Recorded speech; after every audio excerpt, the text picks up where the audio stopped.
James eased the old truck to a stop in his family's driveway, gravel crunching under its tires. He sat in the cab, listening as the engine ticked down, and looked at the house with its peeling white paint, sloping roof, and screened-in porch. He pictured his father storming through that door, almost tearing it off the hinges. His father's words echoed in his mind. What in the hell do you think you're doing? His father had roared. James had been checking over the truck's engine. Now, he answered quietly to the empty truck cab. What does it look like? I'm getting ready to leave. His father's response returned to him across the span of 2 years. We talked about this last night and decided you weren't going anywhere. James could still see his red face and angry eyes. No, our talk was you yelling, telling me that I'm not going anywhere. James spoke to the past image. I don't remember having a side in that argument. James could still almost feel the sting where his father's hand had shot out and cuffed him across the cheek. Don't you sass me, boy. James tightened his hand on the steering wheel. What do you want me to do? Stay here and watch while they bleed us dry a little bit at a time? It's metals, isn't it? His father had asked, but James let the memory fade away. He looked around. At first glance, it looked as if nothing had changed. The stone garage was still standing, one door open, and his father's aged pickup truck visible. In the distance, he could hear dogs barking faintly over the sound of the cicada's song buzzing in the afternoon heat. He opened the truck door and got out slowly, scanning the area, wondering where everyone was. The sun was showing mid-afternoon. His father and brother should still be at work in the fields, tending to this season's crop. Yet the sound of the tractor's engine was absent from the summer air. He reached into the truck, removed his lever-action rifle from the gun rack, worked the action back slightly to check that a round was loaded, and closed the door. A noise behind him, near the corner of the house, made James spin around and go to one knee in a single fluid motion. The butt of the rifle was against his shoulder, its barrel aimed at the source of the noise, and James was halfway through squeezing the trigger before it even registered that he was Chris's blue eyes stared back more in shock than fear. His blonde hair was cropped close on the sides, and the top hung loosely, covering one eye. He was wearing a white t-shirt and torn jeans stained from overuse. James couldn't see much else since he was too focused on the Colt revolver Chris pointed in his direction. James took his finger off the trigger and released his breath in a silent gasp. No, he thought. Not again.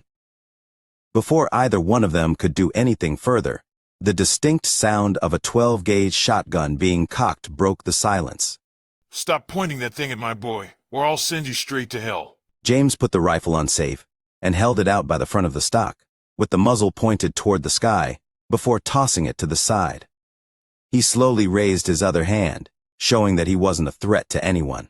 He got to his feet, holding Chris's gaze the entire— Pa, it's okay.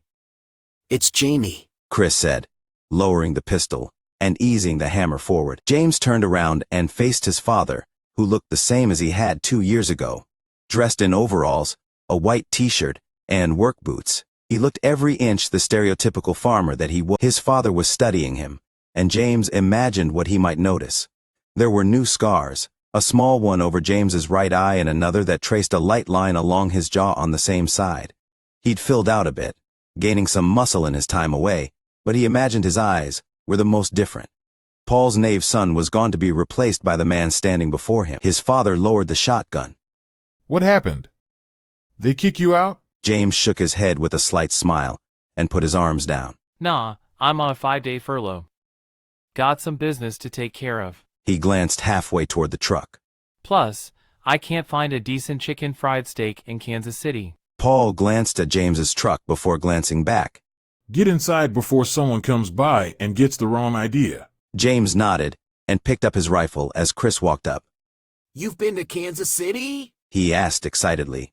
James frowned slightly, but forced himself to smile before looking at his brother. Yeah, we've been there for a while now. Chris walked over to the truck and peered into the bed. What's this? He reached down and poked a large, white canvas bag. Nothing you need to worry about. James answered quickly, pulling Chris away and pushing him toward the house. Why are you in so early? There's no way you're done with the West Field. Chris's face fell. They raised their cut to 40%. We barely made enough last season to plant half the south field. We had to sell all the cattle, even the breeding stock. Last year, it was the pigs. His face brightened a second later. I won't have to worry about that much longer though. I turn 18 in a couple of months. I can join up, too, and we can be together again. No. James's voice was cold and harsh, brooking no argument. Chris stopped walking. What? James stopped and faced his brother. I don't want you following me. What if I come anyway? Chris asked in a mocking tone. Then I'll bring you back. James answered. I'll just do it again. Chris laughed. Then I'll bring you back and break both your knees. James wasn't laughing. The humor drained from Chris's face to be replaced by worried confusion. I don't believe you. Try me. James replied before leaving his brother to go inside. Their father stood in the green and white tiled kitchen, staring out a window above the sink at the truck. Chris, go get cleaned up, then come to help me with supper. He waited until Chris was out of earshot before asking. Who's in the back of your truck? James leaned against the fridge and tried to sound nonchalant. Tommy Wilson. Paul started washing his hands, then nodded slowly. A lot of boys left after you did. It was almost like your leaving made it okay for them to go, too. He picked up a kitchen towel to dry his hands and finally looked over. So far, you're the only one that's come home alive. James didn't respond. He was too busy trying not to feel small in his father's presence, standing in the same spot where he would get scolded as a child. After a few moments of silence, Paul hung the towel from the faucet. You should go get cleaned up too. Your good clothes are still where you left them. James knocked on the Wilson house's front door without any real plan. He felt uncomfortable in his collared shirt and dress pants. He kept tugging at the collar, trying to make it loosen even though there was more than enough room. Not for the first time, he wished there had been enough time to air the clothes out. He'd never owned a suit and hoped his Sunday clothes were a good substitute, even if they did smell like mothballs and cedar. His stomach twisted, and he was glad he'd turned down the sandwich his father had suggested. He was very thankful for the shower, though. You could say what you would about being on your own, but there's nothing like a shower at home to make you feel human. The lilac and lavender soap Mrs. Cole gave out as Easter and Christmas presents helped with that, too. The door opened, and James was greeted by Tommy's mother, Martha. She had curly gray hair cut short, so the tips didn't even come close to touching the collar of the flower print dress she was wearing. She squinted at James through wire-framed glasses, not recognizing the young man standing in front of her. She held an apron, which she wiped her hands on, and asked, "Yes, can I help you?" James swallowed hard past the lump in his throat and tried a smile that was, at best, half-hearted. Hey, Mrs. Wilson. He wondered what he would tell them and immediately discarded the truth. The greeting or his voice stirred her memory because Martha's face lit up in a shocked smile. "James? Oh my God, James!" She turned halfway around and called into the house. "Dale, James McAllister's here." She turned back to him. "Is Tommy with you?" James had to force himself to meet her eyes as he answered. Can I come in, ma'am? She led him into the house, walking backward and taking a mock swipe at his head. "You can stop that ma'am stuff right now. Just because you're in the army now doesn't mean you can get away with calling me that." She turned around and spoke over her shoulder. "I haven't made you call me that since I caught the two of you throwing rocks for whatever reason you were throwing rocks." She gave a small huff of laughter through her nose. "I'm just starting dinner. Will you be staying?" She asked, walking into the kitchen while James stayed in the living room. Tommy's father, Dale, walked in as James answered. No, ma'am. Dale was tall, almost even with James's 6'3". He had a thin frame and a full head of silvered hair that looked a bit shaggy, with silver-framed glasses perched on his nose. He was dressed in a grease-stained white t-shirt and jeans. He looked around the room before asking, "Is Tommy here?" James tried to keep his expression blank. Dale's gaze settled on his face, and after a moment, he nodded as if he understood, then left the room. The inside of the house was decorated warmly in yellows, whites, and greens, along with wood paneling here and there. Pictures hung on the walls in the living room showing Tommy James and Tommy's sister Sarah at different stages of their lives. James tried to muster up a smile at the memories, but the best he could do was a stoic look. What was he going to tell them? Martha's voice floated in. "Dale, I need to take care of the roast. James can tell us whatever he needs to tell us after dinner. It won't come out right." Dale practically pushed her into the living room, and the two sat on the couch side by side, looking up at James. Martha quieted when she saw the looks on their faces. What's going on? Dale looked up at James and nodded. Go on, son. Tell us. It came out both pained and angry. James had to try twice before he could find his voice. We were pushing into Kansas City, trying to skirt around the downtown area. They hit us, and the platoon got pinned down by machine gun fire. At some point, Tommy got separated from us. We knew multiple positions were firing on us, but we didn't know from where exactly. Tommy must have seen them and moved to the first position and taken it out, but He swallowed. he took a hit. There were a couple of others that were keeping us pinned down, and somehow, I don't know how, Tommy got up and was able to stop one more. After that, we were able to move and stop the others, but we couldn't get to Tommy in time. I am sorry. He didn't make it. James spoke without really thinking about it. He had no idea what would come out of his mouth next. He only knew for certain that stopping there would be a great thing. Martha watched James in silence for a few seconds, with an expectant look in her eyes and a small, fragile smile before shaking her head. No, that can't be right. She sent pleading looks from James to Dale. No, there must have been some kind of mistake.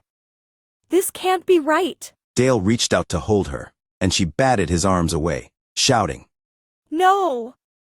It can't be Tommy. It can't be. She got to her feet and stepped in front of James, her face a mask on rigid and brittle, ready to break at any moment. This is some kind of joke, isn't it? Tears welled in her eyes as she spoke. You're playing some kind of joke, and Tommy's going to walk in and surprise us. She stammered, looking from side to side as if trying to find something. James shook his head and responded in a small voice through a throat gone dry. I'm sorry. Her mask broke, and Martha snarled. Where is my son? She slapped James across the face and shouted. Where is he? Without the force to make him move, she pushed James with both hands on his chest. Where is he? She began pounding on James's chest. He just stood there and took the abuse. This is your fault. She snarled and pushed him again. You're the one that talked him into leaving. Dale rose from the couch and wrapped her in his arms as she shouted. No. She turned and began lashing out at her husband. No. Her sobs broke through, and she wailed. Why? Tommy, why? She screamed her grief into Dale's chest as she sank to her knees. Dale looked at James over Martha's head, and James nodded toward the front of the house in a silent request. Dale nodded. James lit a cigarette on the porch, and a few minutes later Dale joined him. They stood shoulder to shoulder and stared out at the evening sky. Thank you for that, and I'm sorry for Martha. His voice broke, and he coughed slightly to clear it. She didn't mean any of that. James nodded and finished his cigarette when Dale asked. Is that really what happened? James waited a second before answering. Does it matter? Dale shook his head after a second's thought. No, I suppose it doesn't. He took a shuddering breath and glanced at the truck. Okay, let's get this over with. Almost an hour later, they had Tommy laid out inside the house. Dale looked down at the green uniform. Army? I thought you were militia. That's what Tommy's letters said. They gave us temporary rank with the army when we joined. James answered. He handed Dale a thick envelope. I know it might not help, but this was his. He followed it with a blue velvet box. So was this. Dale nodded. I was thinking of putting him under that old oak tree by the pond you two used to fish at, just in case you wanted to visit him later. I'll make sure there's a headstone. I think Brian still does that. The shady spot where the little fish would go on odd days? James asked. Dale nodded, but didn't say anything. He did love that place. James said softly. Dale looked at the contents of the box. My son died a hero. Thank you, James. The look James gave Tommy's father made the older man step back. I don't know what happened to put that look in you, but I'm sorry. Then don't thank me. James answered. James sat at the kitchen table and just stared at the food. There was chicken fried steak cooked to golden brown perfection, and mashed potatoes fluffed in the bowl with butter melting on them, adding to the scent of food. Cream gravy sat in a gravy train next to a bowl laden with fresh corn on the cob, steam rising from both. The meal smelled better than anything James had eaten in the last 2 years. And that didn't include the pecan pie. For him, dinner was usually eaten out of a can, MRA, or on special occasions, spooned out by some good-natured soul that had volunteered their time and supplies to feed the several hundred people that would show up. The militia wasn't guaranteed a meal like regular soldiers were. Even then, soldiers would many times be forced to miss a meal. Of course, more than a few times, he'd watched regular army go hungry, even stand guard, while refugees were given food initially meant for them. James had to admit there were times in the past 2 years when he'd given up food and stood guard himself. He snapped back to the present when his father barked. James, He started slightly and looked over at the big man. pass the potatoes, please. James nodded with a sheepish look, while Chris snorted with suppressed laughter. I hope that doesn't happen out there. James stabbed the steak and moved it to his plate. It doesn't. Paul nodded, and Chris asked. What do they have you doing? James swallowed and answered.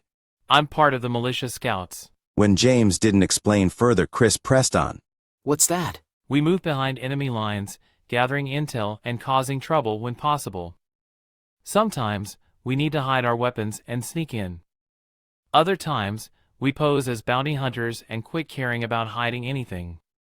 It all depends on the paperwork we can get done, James explained, never looking away from his father. Paul looked back and said, I want you out of that unit when you go back. James picked up an ear of corn. Oh yeah, they're just lining up for my job. I'll take it. Chris said. Paul and James both half shouted. No! Paul stabbed a finger at his youngest son and spoke through gritted teeth.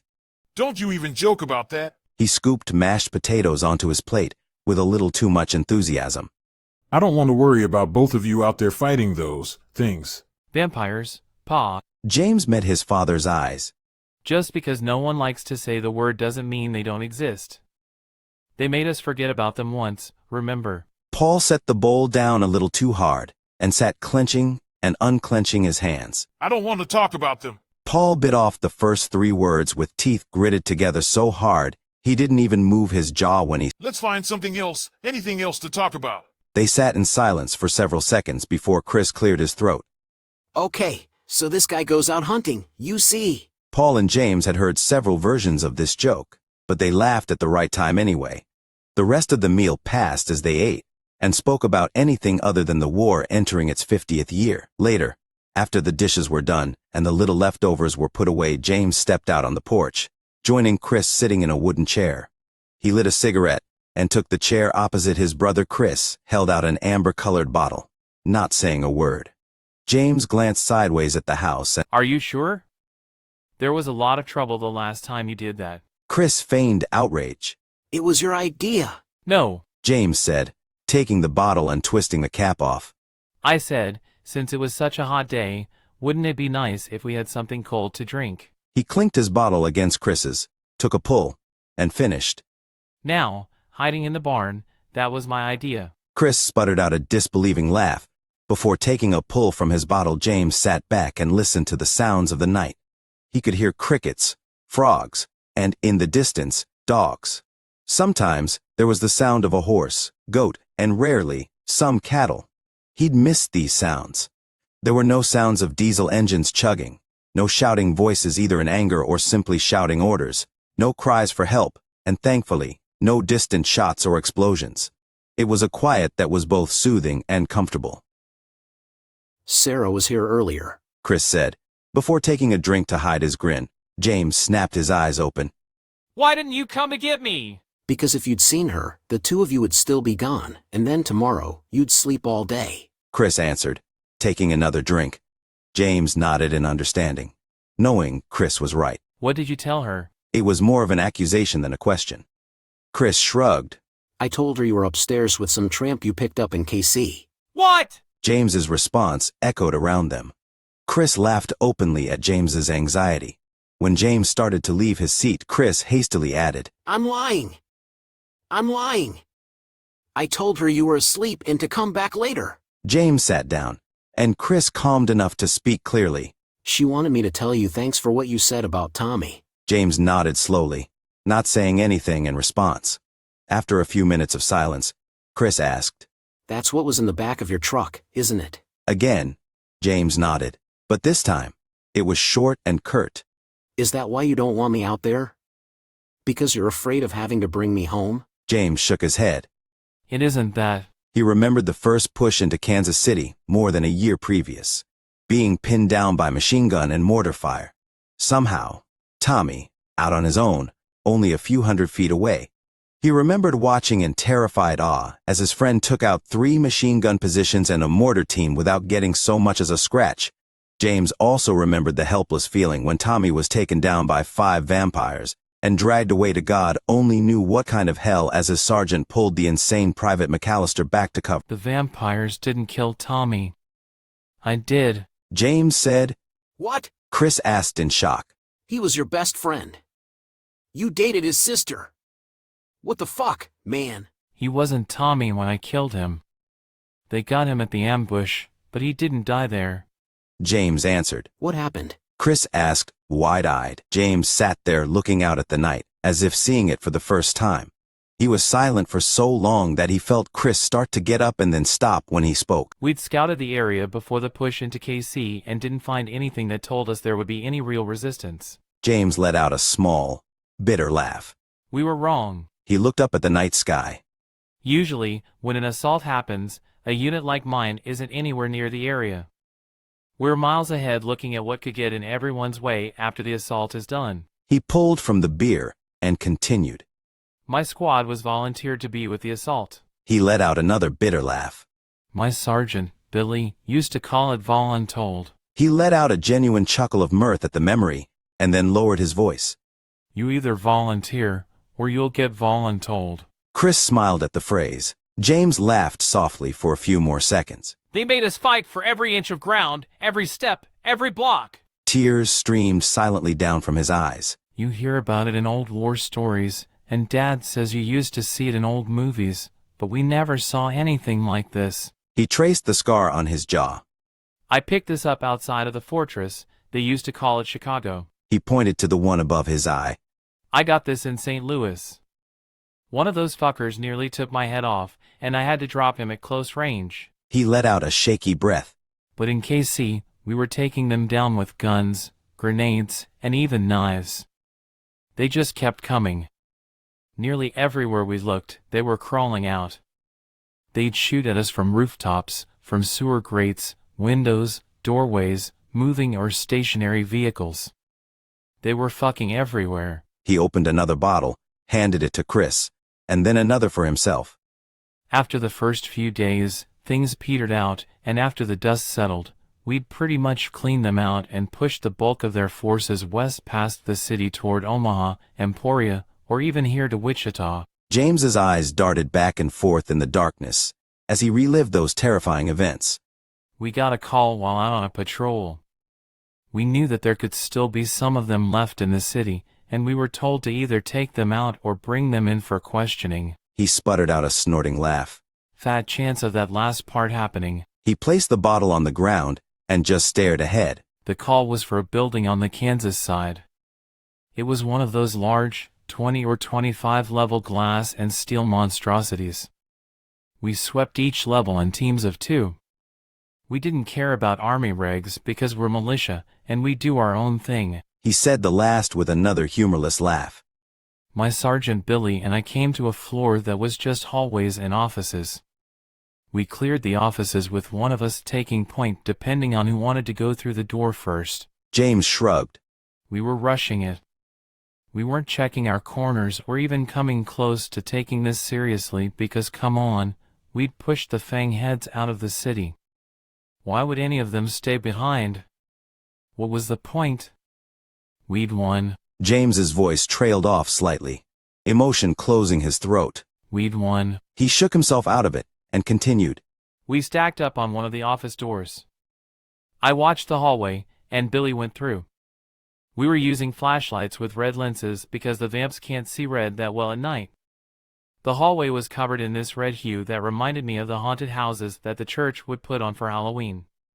When Billy went through the door, he stepped in and just disappeared. It was like he'd been pulled through by something, and we know what that something is. Billy yelled something that sounded like, "Oh, fuck me." I turned to follow, and Billy came flying back out like a rag doll. He hit the wall head first as chest height.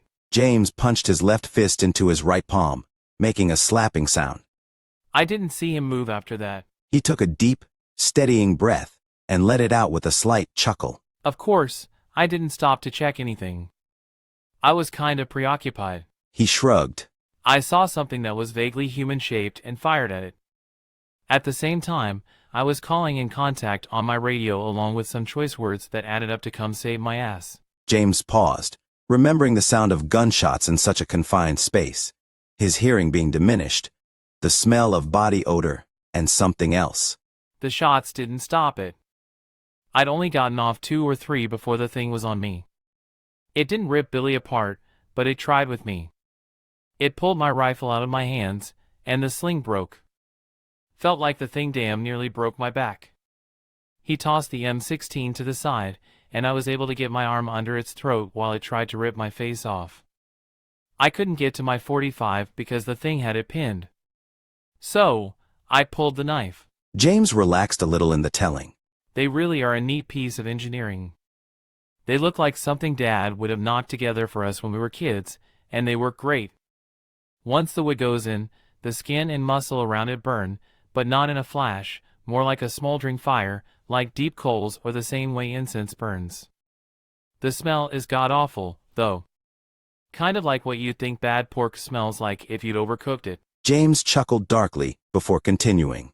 After I hit the thing a few times with the knife, it rolled off me. I got up and drew my pistol.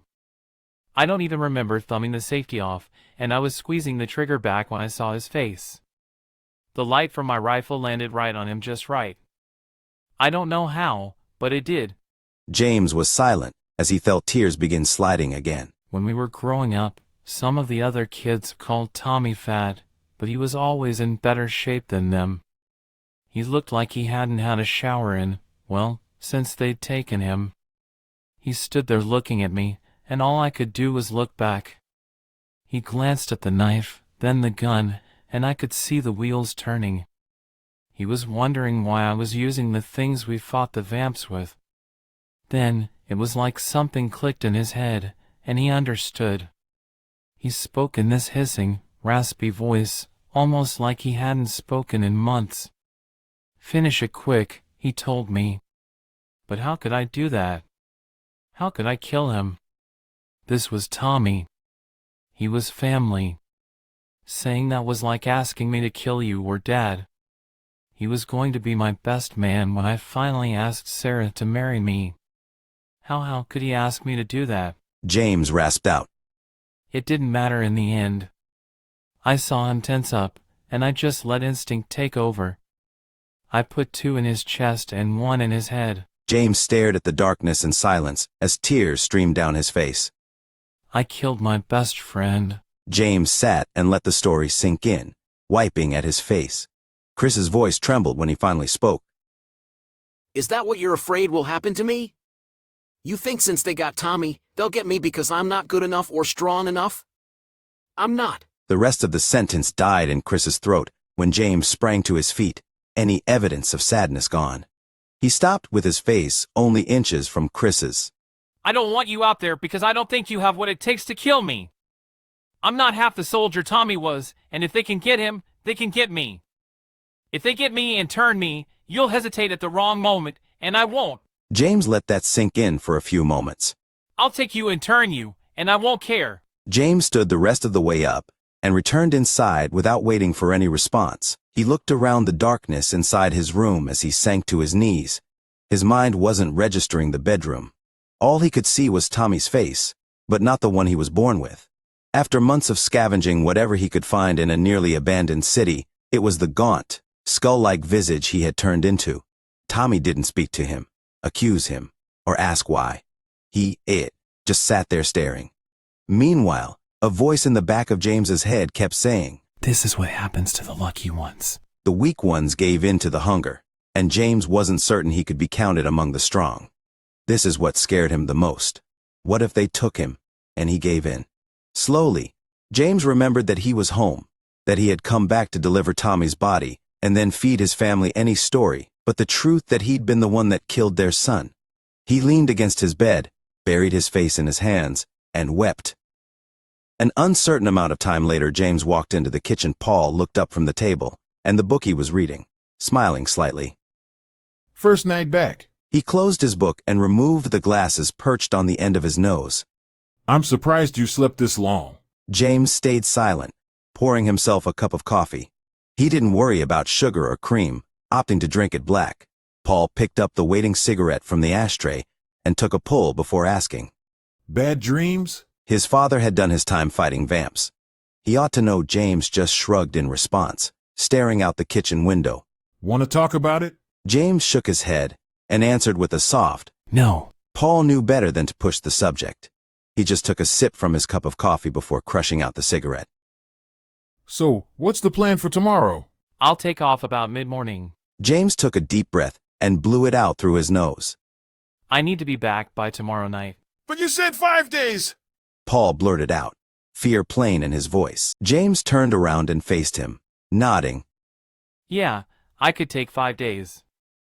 As long as I don't go out on the next patrol. Paul shrugged. That doesn't sound like such a bad idea. You look like you could use the downtime. James shook his head slightly. With Billy gone, I'm squad leader now. I won't let them go out there without me. Paul nodded and got to his feet. He put his cup in the sink before patting James on the shoulder as he walked by. Don't stay up too late. You've got a long drive tomorrow. James waited until he heard his father's bedroom door close before walking outside. He stood on the gravel driveway, enjoying the silence and looking at the night sky without needing to keep his guard up at all times. Back here, he could let the mask slip and just be himself. Footsteps crunching on the gravel made James drop to one knee, draw the pistol he kept tucked into the small of his back, then close his eyes and listen. An experienced vampire could throw shadows, making it difficult to find a threat before it was too late. He aimed by sound, squeezing the trigger when someone asked, Jamie? Is that you? Her voice sounded delicate to James, sweet, like spring rain waking the world after a long winter. Sarah! James took his finger off the trigger and stood, opening his eyes. She walked around the end of the truck, looking at James as if looking away would make him vanish. The waves of her light brown hair were pulled back, held in place by a ribbon. When James had left, it reached her shoulders. Now, it reached her waist. The plain white shirt didn't quite reach the top of her shorts, showing a narrow waist with every step. James was certain he had never seen anything so beautiful. He slipped the pistol back into his waistband before Sarah could see it. She stopped before him, reached out, and tentatively touched his chest. First, with her fingertips, retracting quickly, then placing her palm against his chest, smiling when he didn't disappear. You're really here. She said in a quiet laugh. James nodded and smiled slightly. I didn't believe them. I didn't want to believe them. She wrapped her arm around James's waist and buried her face in his chest, breathing deeply as she clung to him. God, I hope I'm not dreaming. James held her close and chuckled slightly, the noise rumbling in his chest.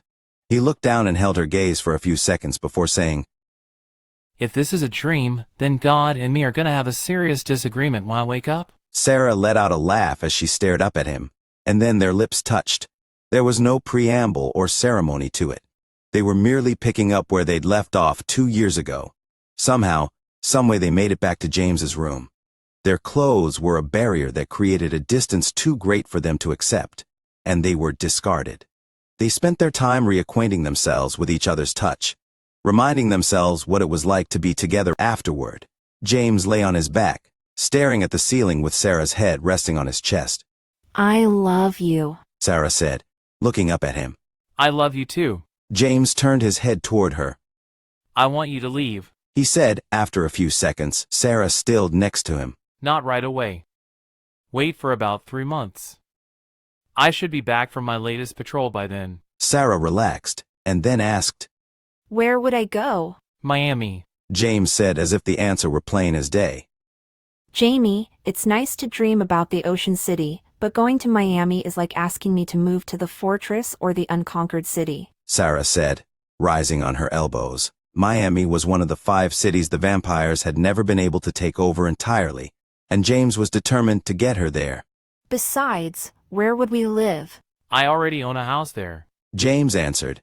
What? Sarah asked, sitting up against the headboard and looking down at James. The militia makes a $500 bounty for every pair of fangs we bring back. He shrugged after a pause. I've done well. I can't just leave my family. And what about yours? Bring them too, if they'll come. James sat up and pulled her into his lap. From the intel I've been able to pull from the army, the occupation forces are going to start a slash and burn campaign when we push into Topeka. After Topeka, we're coming here to Wichita, and the vampires here have already promised that they'll kill everyone before they leave the city. He looked up into her eyes. You need to be gone in 3 months. Get to the line and ask for me. Someone with the army or the militia will find me, and I'll be able to get you the rest of the way. James sat by the window of a large office building 15 floors up. Winter was late coming to Kansas City. The nights were warm, so all he needed was his duster, which he was thankful for because the long coat was helping him hide the ribbon he kept looped loosely around his neck. It had been almost 3 months since going home to Wichita, but James could still smell Sarah's scent on his skin. Her memory had kept him driven, and the possibility of their future together had kept him focused on staying alive. The reasons for hiding the ribbon were sprawled around him on the office floor. To his squad mates, a faithful woman existed on the same level as the unicorn. One had yet to be confirmed, and was considered a mystical legend. James smiled at the thought, and watched as the sun finished rising. He always enjoyed the last watch because he knew the sun rose first on freed territories before touching the occupied areas, or as he liked to think of it, the free and the soon-to-be free. He watched as another convoy of trucks headed west, taking what they could scavenge as the vampires abandoned Kansas City. Pointless, James thought. Don't you know when you're beaten? He watched the border checkpoint from his perch, the same one they'd be using to make their way back in a couple of hours. A familiar-looking red truck with a rust-spotted hood pulled up to the checkpoint.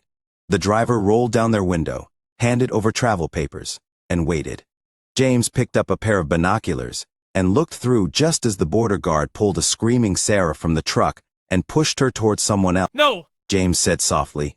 Memories of Tommy being taken flooded his mind. Only Sarah wouldn't be turned into a soldier. She was no fighter. She was much too gentle for that. There were only 2 possible outcomes for her. They would either put her into a drug-induced coma and drain her slowly for food, or they would put her in the breeding program, where she would be turned into nothing more than a broodmare or pleasure slave for them. As she was a healthy, attractive young woman, James was very certain he knew which outcome was most likely. He'd die before that. He dropped the binoculars and tightened the quick-release sling for his M4, so the weapon hung snugly across his back. Everyone up! He picked up his lever-action rifle and started ejecting ammo, then replaced it with another kind from a red box he'd pulled from his pack. He cinched the straps down as people around him started getting their things ready. Cole blinked away the last remnants of sleep from his eyes and asked, "What's up, Sarge?" James glanced at the muscular, dark-haired man as he checked his pistol and slipped it into a thigh holster. A female civilian was taken at the border crossing. He zipped up his tactical vest after shrugging out of his duster. They'll need to take her to a checking station, then the highway. We need to stop them. Frank! The big man looked up slightly from his pack. What? Their route will take them directly past this building. Get on your long gun and take out their escort after I give the signal. James didn't wait for Frank's nod.